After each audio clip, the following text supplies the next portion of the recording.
ஓம் ஸ்ரீ குருப்யோ நமஹ. ஓம் கம் கணபதே நமஹ. ஓம் சாம் சோம் சரவணபவாய நமஹ.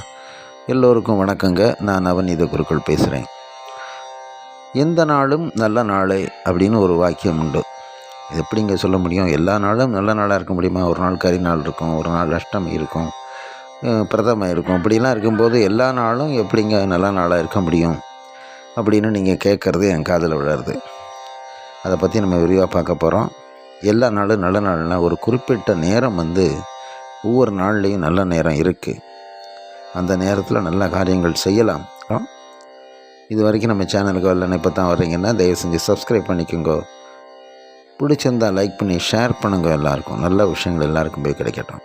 நாளின் செய்யும் தினைதான் என் செய்யும் என நாடி வந்த கோளின் செய்யும் கொடுங்கூற்றின் செய்யும் குமரேசர் இரு தாளும் சிலம்பும் தண்டையும் ஷண்முகமன் தோளும் கடம்பும் மயூரமும் எனக்கு முன்னே வந்து தோன்றிடனே. 12 என்றவுடன் 12 கரங்கள் உள்ள முருகன் தான் ஞாபகத்துக்கு வர வேண்டும். அந்த 12 தான் அபிஜித் முகூர்த்தத்தின் சூட்சமம். அபிஜித் முகூர்த்தம் ஞாபகத்துக்கு வரும். தினசரி பகல் 12 மணியிலிருந்து, அதாவது 6 மணிக்கு சூரியோதயம் சொன்னால் 12 மணியிலிருந்து இந்த பக்கம் ஒரு 12 நிமிடம், முன்னாடி ஒரு 12 நிமிடம், அதாவது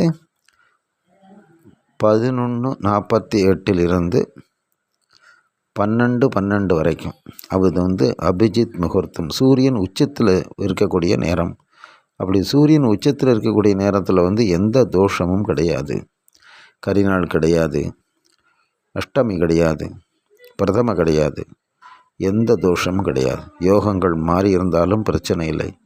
அன்றைக்கு யோகம் மரண யோகம் போட்டிருந்தால் கூட அந்த நேரத்தில் அது நல்ல நேரமாகவே வேலை செய்யும். ஒவ்வொரு நாளும் நல்ல நாள் தான்.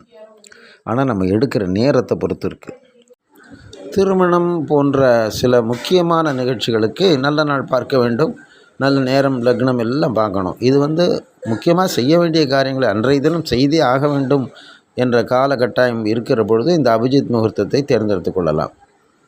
சூரியோதயம் 6 மணி என்றால் 12 மணிக்கு கணக்கில் எடுத்துக்கொண்டு 12 மணிக்கு முன்பாக 12 நிமிடங்கள், பின்பாக 12 நிமிடங்கள் எடுத்துக்கொள்ள வேண்டும். சூரியோதயங்கள் சமயத்தில் 5:58 இருக்கும், 6:10 இருக்கும். அப்படிங்கிற சூரியோதயம் 6:10ன்னா 12:10 மையமாக வச்சு அதிலிருந்து கணக்கு கொள்ள வேண்டும். அப்படி 24 நிமிடங்கள், இந்த பக்கம் 12 நிமிஷம், அந்த பக்கம் 12 நிமிஷம். அதனால் இந்த 24 நிமிடங்களில் நீங்கள் என்ன செய்தாலும், பிரயாணங்கள் போனாலும் சரி, ஒரு நல்ல கணக்கு பேங்க் அக்கௌண்ட் ஓப்பன் பண்ணுறதாலும் சரி, முக்கியமாக செஞ்சே ஆகணும். அப்படிங்கிற போது நிச்சயமாக நீங்கள் செய்யலாம். நிச்சயமாக அதனால் நன்மை ஏற்படும். இந்த அபிஜித் முகூர்த்தத்தில் குழந்தைகள் பிறந்தாலும் சுபிட்சமாக இருப்பார்கள், தீர்க்காயுசாக இருப்பார்கள். இப்படிலாம் நம்ம சாஸ்திரங்களில் இருக்குது. அதனால் இந்த தினசரி ஒவ்வொரு நாளும் நல்ல நாள் தான்.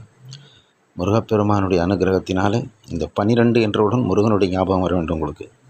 அதனால் பன்னிருகை ஐயப்பா முருகப்பா காப்பாற்றுப்பான் பிரார்த்தனை பண்ணிக்கிண்டு இந்த அபிஜித் முகூர்த்தத்தை தேர்ந்தெடுத்து ஒவ்வொரு நாளும் இனிய நாளாக மாற எல்லாம் வல்ல இறைவன் பிரார்த்திப்போம். நன்றி, வணக்கம்.